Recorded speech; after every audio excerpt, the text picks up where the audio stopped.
Hello everyone, I welcome you all to my channel mechanical major.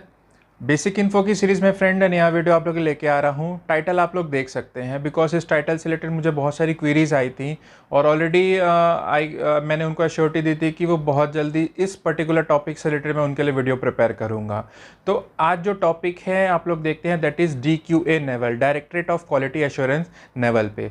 तो SSC JEE exam clear करने के बाद एक डिपार्टमेंट अगर आप लोगों को अलॉट हो सकता है, वो है आप लोगों का directorate of quality assurance naval का। तो जो भी SSC JEE एस्पिरेंट्स हैं, जो भी कैंडिडेट्स हैं, अगर वो SSC JEE एग्ज़ाम के लिए प्रिपेयर कर रहे हैं तो उनके लिए वीडियो बहुत इंपॉर्टेंट होने वाला है। इन केस अगर ये डिपार्टमेंट उनको अलॉट होता है तो before joining the department you must know about what is the actual department में क्या क्या कंडीशंस हैं, क्या रोल्स हैं, क्या रिस्पॉन्सिबिलिटीज़ आपको दी जा सकती हैं। तो इन्हीं सब टॉपिक पे आज का वीडियो मेरा बेस्ड है। जिनको भी DQA नेवल से रिलेटेड इन्फॉर्मेशन चाहिए वो वीडियो को लास्ट तक देखेगा। चैनल पे नए हैं तो चैनल को सब्सक्राइब करके बेल का आइकन जरूर पुश करते, बिकॉज ऐसे ही इन्फॉर्मेशन और SSC JEE डिपार्टमेंट से रिलेटेड इन्फॉर्मेशन मैं आप लोग के लिए हमेशा प्रिपेयर करते रहता हूँ। तो स्टार्ट करते हैं फ्रेंड्स।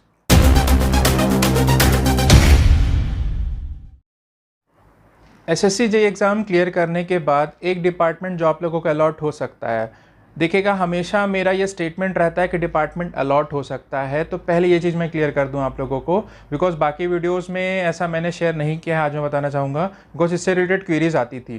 पहले चीज़ कि अगर आप लोग डिपार्टमेंट ज्वाइन कर रहे हैं, आप लोगों ने SSC JEE एग्ज़ाम दिया हुआ है, सबसे पहली चीज़ अगर SSC JEE एग्ज़ाम दिया हुआ है तो उसमें आप लोगों का कट ऑफ मार्क्स के बेसिस पे आप लोगों ने डिपार्टमेंट प्रेफरेंस फिल करना है at the time of document verification.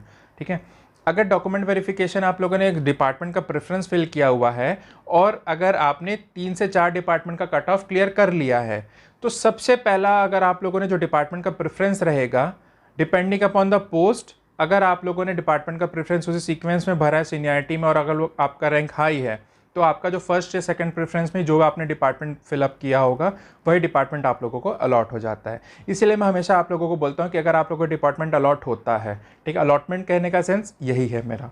ठीक है, आज हम देखने जा रहे हैं फ्रेंड जो आपका directorate of quality assurance naval है, ठीक है, उससे रिलेटेड पूरा इन्फॉर्मेशन इस वीडियो में हम देखेंगे कि क्या रिस्पॉन्सिबिलिटीज़ होती हैं, क्या वहाँ पे रूल्स रेगुलेशंस हैं, क्या ट्रांसफ़र फैसिलिटीज़ है, प्रमोशन कितना है डिपार्टमेंट में, वो पूरा इस वीडियो में मैं आप लोगों से डिस्कस करने जा रहा हूँ। एक एक पॉइंट से हम स्टार्ट करते हैं। सभी डिपार्टमेंट में मैंने ऑलरेडी वीडियो में स्टार्टिंग में एक चीज़ बताना चाहिए तो जो था डिपार्टमेंट से रिलेटेड इन्फॉर्मेशन या उसका इंट्रो अगर हम देखते हैं तो पहली चीज़ आ जाती है फॉर्मेशन पे। इस डिपार्टमेंट DQA नेवल का जो फॉर्मेशन था, ऑलरेडी अगर हम DGQA के बारे में बात करें, director general of quality assurance, so ये माना जाता है it is more than 100 years old department. Okay, तो अगर 100 ईयर ओल्ड है then why we need a DQA naval separately. ठीक है, इसका ज़रूरत क्यों पड़ी हमको, अगर वो मैं बात आप लोगों को बताऊं तो 1987 में जो DGQA था, DGQA से एक सेपरेट हम डिपार्टमेंट उन्होंने सेपरेट कर दिया, वो था आप लोगों का DQA नेवल का। ठीक है, why we need DQA naval separately. अब इसका आंसर हम देख लेते हैं। तो इसका आंसर आप लोगों को मिल जाता है कि basic role of DQA naval. ठीक है, तो all the electrical electronics related instrument, ठीक है, उनका procurement and stores procurement for navy, coast guard and shipyard, इन तीनों आप लोगों को कहना चाहिए कि तीनों कहना चाहिए सर्विसेज के लिए आपको जो भी इलेक्ट्रिकल इलेक्ट्रॉनिक इंस्ट्रूमेंट की रिक्वायरमेंट है, लैब्स की रिक्वायरमेंट है, स्टोर्स की रिक्वायरमेंट है, तो इन तीनों के लिए अगर आपको कोई भी स्टोर का प्रोक्योरमेंट करना है तो उनके क्वालिटी एश्योरेंस रिलेटेड, उनके इंस्पेक्शन से रिलेटेड, ठीक है, सभी जो भी वर्क होगा वो DQA नेवल ही करेगा। ओके, तो इन बिटवीन दैन 1987 से पहले ऑलरेडी जो डायरेक्टरेट था नेवल का, उसमें बहुत ज़्यादा कहना चाहिए कि सभी डिपार्टमेंट क्लब थे, तो एक एक विंग, एक एक क्वालिटी एश्योरेंस को इन्होंने सेपरेट करना स्टार्ट किया। फॉर्मेशन 1987 में हुआ था इसका DQA नेवल का। ओके, रोल्स अगर हम देखें, procurement for electrical electronics related instrument, laboratory instruments and naval stores for navy, shipyard and coast guard. Okay, तो इन तीनों के लिए स्टोर्स का प्रोक्योरमेंट होता है। इसके लिए एक सेपरेट कंडीशन ये है, which can not be procured by director general of naval armament inspectorate. ठीक है, तो ये क्या होते हैं, जो भी आपके ऑर्डिनेंस कहना चाहिए कि फैक्ट्रीज है, जो ऑर्डिनेंस के स्टोर्स होते हैं, उसमें जो भी नेवल का प्रोक्योरमेंट होगा वो इंस्पेक्शन होगा, क्वालिटी एश्योरेंस की टीम वहाँ अलग बैठी हुई है। ठीक है, जो आर्मामेंट से रिलेटेड आपको की पूरे वर्किंग कर रही है। तो अपार्ट फ्रॉम दैट अगर कोई भी इस तरीके का प्रोक्योरमेंट होना है related to lab, related to instruments, ठीक है, रिलेटेड टू स्टोर्स, तो वो पूरा DQA नेवल ही करता है। ओके, तो ये क्लियर हो गया हमारा कि फॉर्मेशन का रीज़न क्या था। अब हम देखते हैं कि what are the basic functions. अगर आप लोग डिपार्टमेंट का फंक्शन हम देख लेते हैं, फिर मैं आता हूँ रोल्स एंड रिस्पॉन्सिबिलिटीज़ पे। तो फंक्शन अगर हम देखते हैं तो पहला जो मोस्ट इंपॉर्टेंट फंक्शन है assessment, assessing the naval headquarter, ठीक है, for requirement of procurement, okay, and statement of technical requirement. SOTRs and ROPs के लिए इनको ये असिस्ट करते हैं जो नेवल हेडक्वार्टर है उनको, ठीक है। तो पहला फंक्शन ये होगा। दूसरा फंक्शन ये हम देखते हैं कि assisting the naval headquarter for their R&D, research and development के लिए पूरे नेवी को ये असिस्ट करते हैं naval quality assurance, directorate of quality assurance naval के। ओके, जो भी स्टोर्स आते हैं फ्रेंड, उनका इंस्पेक्शन करना, उनके जो भी डिफेक्ट्स होंगे उनको प्रॉपर इन्वेस्टिगेट करना, ये आपका थर्ड फंक्शन हो जाता है directorate of quality assurance naval का। ओके, इसके अलावा जो भी कहना चाहिए कि प्रोक्योरमेंट, लैब से रिलेटेड जो भी इंस्ट्रूमेंट है उनके pre delivery inspection and after delivery inspection also, ये पूरा वर्क जो आपका directorate quality assurance naval responsible होता है, ठीक है। तो ये हो गया आपका basic function of the department. अब हम देखते हैं कि what are the basic condition. अगर आप लोग SSC JEE एग्ज़ाम क्लियर करते हैं, उसके बाद आप लोगों को डिपार्टमेंट ज्वाइन करने के बाद, बेसिकली DQA नेवल की बात की जाए, डिपार्टमेंट ज्वाइन करने के बाद आपको क्या क्या वर्क मिल सकता है। देखिएगा, अगर आप लोग SSC JEE एग्ज़ाम क्लियर करते हैं, उसके बाद आपको DQA नेवल अलॉट होता है, उस कंडीशन में सबसे पहले आपको जो कहना चाहिए कि वर्क अलॉट होता है वो जनरली पोस्ट डेजिग्नेशन हम बोलते हैं, तो एक तरह का JTO का पोस्ट होता है, जूनियर टेक्निकल ऑफिसर का, ठीक है। तो JTO पोस्ट अगर आप लोग JTO डेजिग्नेशन आप लोगों को मिलता है बीइंग अ जे, अगर आप लोग डिपार्टमेंट ज्वाइन कर रहे हैं तो रोल्स फंक्शंस ऑलरेडी मैंने बताया, उन्हीं सब पॉइंट्स पे आपको वर्क करना है, ठीक है। तो being a JEE junior engineer, already engineer है, दैट मीन्स आप लोग टेक्निकल कैडर के बिलोंग करते हैं। तो अगर आप लोग टेक्निकल कैडर से हैं तो हर डिपार्टमेंट में डेजिग्नेशंस डिफरेंट होता है, ठीक है। तो सेम फॉर DQA नेवल अगर आप लोग ज्वाइन करते हैं तो आप लोगों को JTO का एक पोस्ट डेजिग्नेशन दिया जाएगा, पोस्ट विल बी JEE, पे स्केल आप लोगों का सेम रहेगा, ठीक है। अब बात आती है फ्रेंड्स की पोस्टिंग कहाँ कहाँ मिल सकती है हमको, या पोस्टिंग कहाँ कहाँ होगी, ठीक है। देखिएगा, आप लोगों को लग रहा होगा शायद कि रेस्पॉन्सिबिलिटीज़, ड्यूटीज़ पे मैं ज़्यादा फोकस नहीं किया, बिकॉज बहुत सारी चीज़ें ऐसी रहती है फ्रेंड्स कि आप लोगों को डिपार्टमेंट में ज्वाइन करने के बाद वो चीज़ें और भी देखने सीखने को मिलेंगी। मे बी टेक्निकल वर्क ना देके शायद आपको एडमिनिस्ट्रेटिव वर्क पे भी उठा दिया जा सकता है। तो डिपेंड करता है आपके एस्टेब्लिशमेंट के ऊपर, आपका जो इंस्टीट्यूशन है वहाँ पे पोस्टिंग जिस ऑफिस में मिली है उस ऑफिस के जो हेड है उनके ऊपर, ठीक है। नेक्स्ट आती है बात कि पोस्टिंग कहाँ कहाँ मिल सकती है। तो अगर फॉर्मेशन हम देखते हैं फ्रेंड, तो सबसे पहले अगर जो DQA है नेवल, जो हेडक्वार्टर है वो एस्टैब्लिश है इनका दिल्ली में, ठीक है, न्यू दिल्ली में।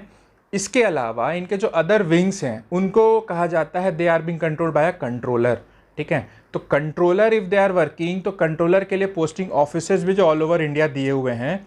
सबसे अच्छी चीज़ पोस्टिंग की बात की जाए तो सबसे अच्छा चीज़ ये होता है after joining your DQA naval department, जो भी आप लोगों को वर्क प्लेस मिलेगा या जो भी स्टेशंस मिलेगा, जो भी सिटी मिलेगी, ठीक है, वो ऑलमोस्ट मेट्रो सिटीज़ में है या वेल डेवलप सिटीज़ में है। किसी रिमोट लोकेशन पे आपको पोस्ट नहीं मिलेगा, पोस्टिंग नहीं की जाएगी, ठीक है। तो the best part after joining DQA naval is कि पोस्टिंग आपको किसी वेल डेवलप सिटी में ही मिलने वाली है, रिमोट लोकेशन पे आप लोगों को पोस्टिंग नहीं दी जाएगी, ओके। तो इस पॉइंट के लिए पॉजिटिव वे में सोच सकते हैं आप इस डिपार्टमेंट से रिलेटेड। जिनका भी माइंड में सबसे पहला अगर प्रेफरेंस भरने का सेंस अगर पोस्टिंग है, ठीक है, तो आप लोग DGQA को अपनी प्रायोरिटी में रख सकते हैं, ओके। इसके अलावा हम देखते हैं तो मेट्रो सिटीज़ में कौन कौन से सिटीज़ हैं जहां हमको पोस्टिंग मिल सकती है। तो अगर DQA है तो हेडक्वार्टर दिल्ली में है, बॉम्बे, कोलकाता, चेन्नई, ओके। तो चारों मेट्रो सिटीज़ आपके हो गए। Apart from that Bangalore, Secunderabad. उसके बाद जो इनका इंस्पेक्शन सेल है DQA का, एक इंस्पेक्शन सेल इनका हरिद्वार में है, okay. And with the successful 5 years completion of your inspection cell of Haridwar, DQA naval ने एक और अपना इंस्पेक्शन सेल ओपन किया है, वो है कोशीपुर में, ठीक है, that is in West Bengal. तो अगर इतने सारे पोस्टिंग एरिया अगर आप लोग देखेंगे तो वहाँ पे आपको देखने को मिलेगा कि already they are very good cities to live in, okay. इसके अलावा अब बात आती है फ्रेंड्स कि what are the chances of promotion, ठीक है। जनरली देखा जाता है, मेरे जितने भी वीडियो आए थे मैंने आप लोगों को यही बताया था कि बाकी डिपार्टमेंट्स में अगर आप लोग देखें प्रमोशन जो है थोड़ा सा डिले है। ठीक है, डिले वर्ड में इसलिए यूज़ कर रहा हूँ फ्रेंड बिकॉज जनरली अगर हम कहना चाहिए कि रूल्स देखें, ठीक है, तो आफ्टर जो भी डिपार्टमेंट के एग्जाम होंगे उनको क्लियर 15 ईयर्स एवरेज सभी डिपार्टमेंट में लग रहा है प्रमोशन के लिए। बट अगर हम बात करें डी क्यू ए की नेवल में, तो D G Q A naval या डी क्यू ए नेवल में अगर हम देखते हैं तो वहाँ पे आपका जो ऑलमोस्ट आफ्टर 4 ईयर्स आपको प्रमोशन के चांसेस बनते हैं। ठीक है, that too depend on the seniority list and the department. Okay, तो अगर आप लोग उस लिस्ट में हैं, सीनियरिटी लिस्ट में आते हैं, तो with in 7 to 8 years generally बोला जा रहा है कि वहाँ पे प्रमोशंस आपको मिल सकता है from JE post to a AE post. ठीक है, 4 ईयर्स के बाद चांसेस बनेंगे एंड आफ्टर 7 to 8 ईयर्स आपको, ठीक है, कहना चाहिए कि मिनिमम इतना लग ही जाएगा आपके प्रमोशन के लिए। तो बाकी डिपार्टमेंट के कंपैरिजन में अगर हम बाकी डिपार्टमेंट को कंपेयर करें डीक्यूए से, तो यहाँ पे आपको देखने को मिलेगा प्रमोशन थोड़ा सा जल्दी है। बट इसके बाद एक चीज़ जो सुनने में आई है, ठीक है, जो मैं आप लोगों से शेयर कर रहा हूँ, from AE post to the higher post वहाँ पे जो टाइम लैग है वो बहुत ज़्यादा है। ठीक है, रीज़न डिपार्टमेंट के कुछ इश्यूज हो सकते हैं। ठीक है, हायर हायरार्की पे बैठने के लिए कुछ क्वालिटीज़ या कुछ एडिशनल एजुकेशनल क्वालिफिकेशन आप लोगों से मांगा जाता है, वो कंडीशन हो सकता है।